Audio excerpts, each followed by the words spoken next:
Bonjour à tous, je voulais faire une petite vidéo par rapport à la confiance en soi parce que j'ai rencontré en fait dans ma vie plusieurs personnes, plus particulièrement des femmes qui doutaient énormément d'elles-mêmes ou qui n'avaient pas ou peu confiance en elles. Et j'avais toujours cette impression qu'elles ne se rendaient pas compte de leur réelle valeur, de tout le potentiel en fait qu'elles avaient en elles. Un potentiel qui est certes inexploité ou encore endormi, mais un potentiel tout de même. Et moi, je pars du principe qu'à partir du moment où on doute de soi, où on n'a pas confiance en soi, on n'arrive à rien dans la vie, c'est-à-dire qu'on ne fait rien tout simplement, on n'accomplit pas les choses que l'on souhaiterait, ou encore toutes nos actions en fait vont se résulter en des échecs. C'est oui, des échecs où on va se retrouver dans des situations stagnantes, on va pas avancer, on va pas progresser. Alors que l'être humain recherche toujours à s'améliorer, à se développer, à progresser tout simplement. Personnellement, moi, j'ai toujours eu confiance en moi, mais c'est pas quelque chose avec lequel on est. C'est quelque chose qui se construit, c'est quelque chose qui se travaille. C'est vrai que j'ai toujours un petit peu eu cette incompréhension envers les personnes qui n'en avaient pas ou qui en avaient peu. Et je sais pas, j'arrivais pas à comprendre comment ces gens vivaient, d'où ça pouvait venir et surtout ce que ces personnes ressentaient. Je trouvais ça bizarre en fait. Je sais pas comment expliquer, mais j'arrivais pas à comprendre, j'arrivais pas parce que pour moi c'était quelque chose de naturel, on va dire. À vrai dire, j'ai l'impression que l'environnement dans lequel on vit, le contexte familial joue un rôle très important. Moi, par exemple, j'ai toujours vécu avec trois sœurs qui sont plus ou moins en fait comme moi, donc on a plus ou moins le même caractère, c'est-à-dire de fort caractère, de fortes personnalités. Ce qui fait que si tu es dans ma famille et que tu n'as pas confiance en toi, tu peux vite te retrouver, tu peux vite te faire écraser en fait. Parce que dans ma famille, on ne doute pas de nous-mêmes en fait, on connaît notre valeur, on sait ce qu'on vaut. En fait, avec les sœurs que j'ai, vous pouvez pas survivre une seule journée dans ma famille. Si vous survivez, alors vous allez en ressortir très forte. Mais c'est chaud quoi de survivre ici. Ça clash tout le temps. Que ce soit ma mère, que ce soit mes sœurs. Ça clash comme jamais. Ça clash pour rigoler ou pas. Ça clash sur tout et n'importe quoi. Il faut avoir confiance en toi parce que sinon tu vas vite t'effondrer en fait. Mais peut-être qu'on a quand même un petit peu trop d'assurance et vu qu'on est pareil, et bah ça fait des énergies qui... Comment dire? Ça fait des énergies qui débordent en fait, parce on est trop nous. Et donc j'en reviens donc à mes moutons. Je disais donc que j'arrivais pas trop à comprendre ces gens qui souffraient de manque de confiance en soi et tout ça. Je me demandais surtout en fait quelles en étaient les raisons. Genre pourquoi ces gens étaient comme ça, qu'est-ce qui s'est passé ou qu'est-ce qui se passe dans leur vie pour qu'ils se sentent tellement mal, pour qu'ils doutent autant et qu'ils n'arrivent pas à faire les choses. Parce que oui, je me demandais ça parce ces personnes-là, ils vont pas vous le dire forcément directement. C'est à force de les côtoyer et de parler avec eux que j'arrive quand même à plus ou moins détecter, on va dire, ce qui a déclenché ce comportement-là. Mais il y en a tout simplement qui sont comme ça aussi depuis toujours, hein, qui ont une certaine timidité depuis toujours, et leur manière d'être tout simplement. Et je me demandais surtout comment en fait ces personnes faisaient pour vivre. Je sais que c'est bizarre, mais comment ces personnes font vraiment, enfin comment est-ce qu'ils le vivaient quoi.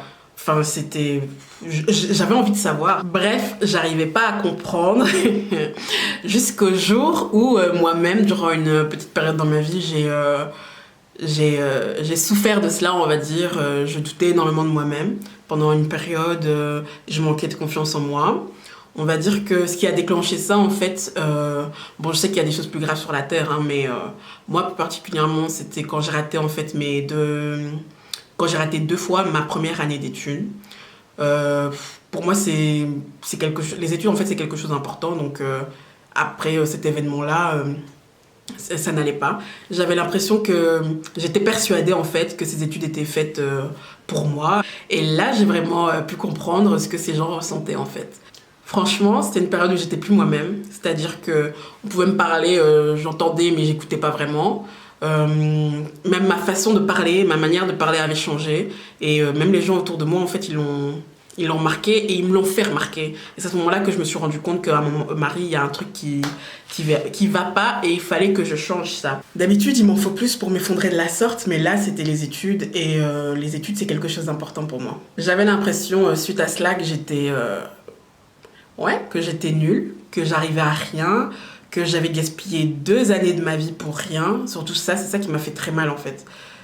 On peut dire que ce manque de confiance en moi s'est transformé en un blocage psychologique qui m'empêchait en fait d'avancer, de faire certaines choses, de découvrir de nouvelles choses, de passer à autre chose en fait, de découvrir de nouvelles personnes, de m'ouvrir à d'autres personnes. Je m'empêchais en fait, je me privais de tout cela, je m'empêchais d'avancer et de continuer ma vie comme j'aurais dû en fait. Je dirais que c'est quand même dommage d'en arriver là à juste exister et ne même plus vivre sa vie.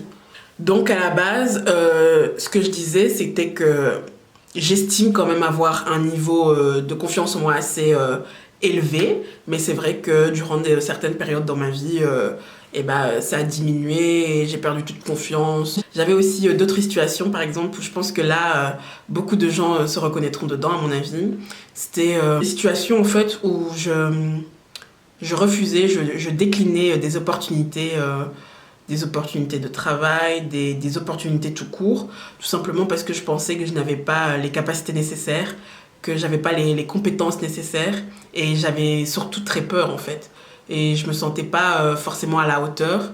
Et donc à cause de cela, je refusais certaines choses que je sais qu'on va pas forcément me reproposer après, que je sais que forcément on va pas... Ces occasions-là, en fait, ces opportunités-là ne vont pas revenir.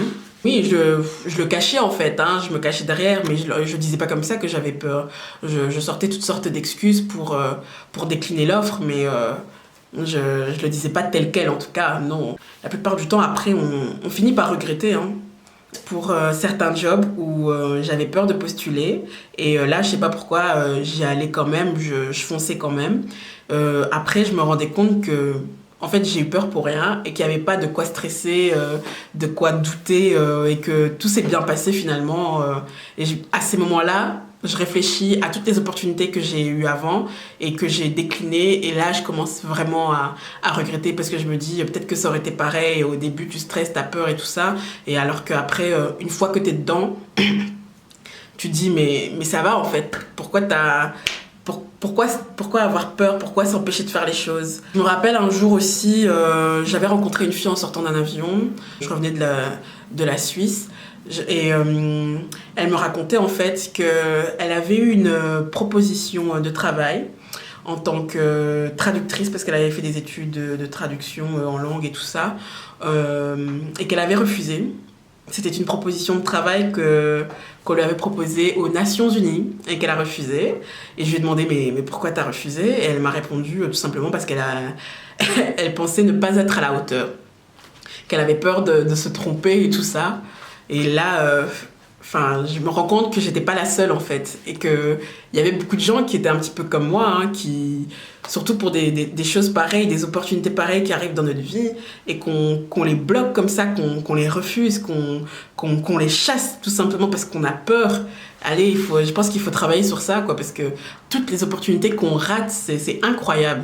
Ce manque de confiance en nous-mêmes, ça nous fait rater beaucoup de choses, hein. Mais vraiment, ça nous fait rater beaucoup de choses, on passe à côté de beaucoup de choses et c'est vraiment dommage. La meilleure chose à faire pour ne plus passer à côté de toutes ces opportunités-là, c'est de ne plus douter de soi tout simplement et oui, de foncer en fait. On a tous ce potentiel en nous de changer les choses. Ça, j'en suis persuadée. Il faut se persuader qu'on va y arriver, mais il faut surtout se donner les moyens. Ça demande un réel travail personnel à faire sur soi, hein, mais si t'en as vraiment besoin, alors t'as rien à perdre, donc fais-le. Soyez en fait votre propre priorité. Concentrez-vous sur vous-même, sur toutes vos lacunes, sur tout ce que vous savez qui ne va pas. Essayez d'arranger les choses, ça prend du temps, certes, ça demande du travail, mais il n'y a que comme ça qu'on arrivera en fait à accomplir des choses. Qu'on arrive à accomplir des choses par la suite. C'est quand même quelque chose de très important, hein, d'avoir de l'assurance et d'être sûr de soi, parce que c'est la base et c'est une des clés du succès. Pour certaines femmes, ce manque d'assurance peut venir d'un problème extérieur. Elles ont soit des complexes physiques, Sachez pour moi que toutes les femmes sont belles, on l'est juste chacune à notre manière. Pour moi, la vraie beauté, c'est l'accomplissement de soi, c'est ce que les gens accomplissent et lorsqu'ils nous donnent envie de les découvrir en fait. Lorsqu'ils font de belles choses, qu'ils accomplissent de belles choses, t'as envie de découvrir ce genre de personnes. Et on peut dire, hein, l'assurance rend beau. Hein. Qu'en changeant sa démarche, par exemple, son attitude, eh ben, on peut devenir beaucoup plus beau. On va dégager en fait quelque chose de différent, une énergie différente et un certain magnétisme, quelque chose de plus attractif en tout cas. Alors pour d'autres personnes, ce déficit de confiance en soi, ça peut venir de l'intérieur. Hein. Si par exemple vous avez peur de l'échec, peur du jugement des autres, peur de ne pas être à la hauteur, alors ça n'ira pas. Il faut se sentir bien, arrêter d'avoir peur et limite se sentir tout puissant. Il faut en fait se libérer l'esprit, trouver ses objectifs et se motiver soi-même. Et oui, soyez votre propre motivatrice, soyez votre propre coach. Répétez-vous plusieurs fois dans la journée à voix haute ce dont vous aspirez. Il y a certaines personnes qui ont besoin de l'entendre de voix haute, mais il y a par exemple d'autres personnes qui ont besoin de l'entendre de la bouche de quelqu'un d'autre. Et donc là, l'idéal en fait, ce serait de trouver quelqu'un qui puisse vous observer, qui puisse détecter un petit peu le potentiel que vous avez, les qualités que vous avez et qui peut vous les dire et en même temps vous motiver grâce à cela. Et le fait de répéter en fait, c'est la loi de l'attraction, hein. Tout commence par la loi de l'attraction. Hein. Tu attires en fait ce en quoi tu crois réellement. Mais n'oubliez pas surtout qu'avoir confiance en soi, c'est pas... ça ne veut pas dire ne jamais se remettre en question. Non, il faut savoir se remettre en question par rapport à certaines choses dans la vie. Mais ça veut surtout pas aussi dire se la péter. Parce que ça peut vous porter préjudice. Donc il faut en fait trouver le juste milieu. Le manque de confiance en soi reprend quand même plusieurs choses. Par exemple, la peur de s'exprimer en public, la timidité, la peur d'oser, quand même un élément très important. C'est un élément qui va déterminer votre échec ou votre réussite. La seule chose à retenir ici, c'est que si vous vous donnez les moyens de la travailler, de la développer, vous réussirez tout ce que vous entreprendrez. On peut dire que la confiance en soi, c'est une façon de penser, c'est un mode de vie. C'est pas quelque chose que tu apprends comme ça et puis tu l'appliques une fois et après tu oublies. Non, c'est quelque chose dont on a toujours besoin. Et donc il faut toujours la travailler. Il faut se donner les moyens de se transformer, mais également de transformer les choses. Imaginez-vous tout ce que vous pourriez accomplir si vous y étiez sûr de réussir. Et bien en fait, il faut avoir ce mode-là dans la tête. Je suis sûre de réussir. Parce qu'imaginez-vous, vous étiez sûr de devenir milliardaire. Imaginez-vous que vous étiez sûr de devenir président. Alors, si vous étiez sûr, quelqu'un vous dit oui, toi tu seras président un jour. Alors dans ta vie, tu douteras jamais. Tout ce que tu vas faire, tu vas foncer parce que tu sais qu'au final, tu deviendras président. Imaginez ça. Imaginez tout ce que vous pouvez accomplir si vous étiez sûr de réussir. Ne vous dites pas qu'on ne peut pas réussir. Dites-vous que vous pouvez réussir. En fait, tout se passe dans la tête. Hein. Cette petite vidéo va se terminer là, même s'il y a beaucoup de choses sur lesquelles on pourrait encore parler par rapport à ce thème-là. Je suis quand même très curieuse de savoir s'il y a certaines personnes qui se sont reconnues dans ce que je racontais et comment ils l'ont vécu ou comment ils le vivent toujours. Donc n'hésitez pas à me faire part de vos expériences et je vous dis à bientôt.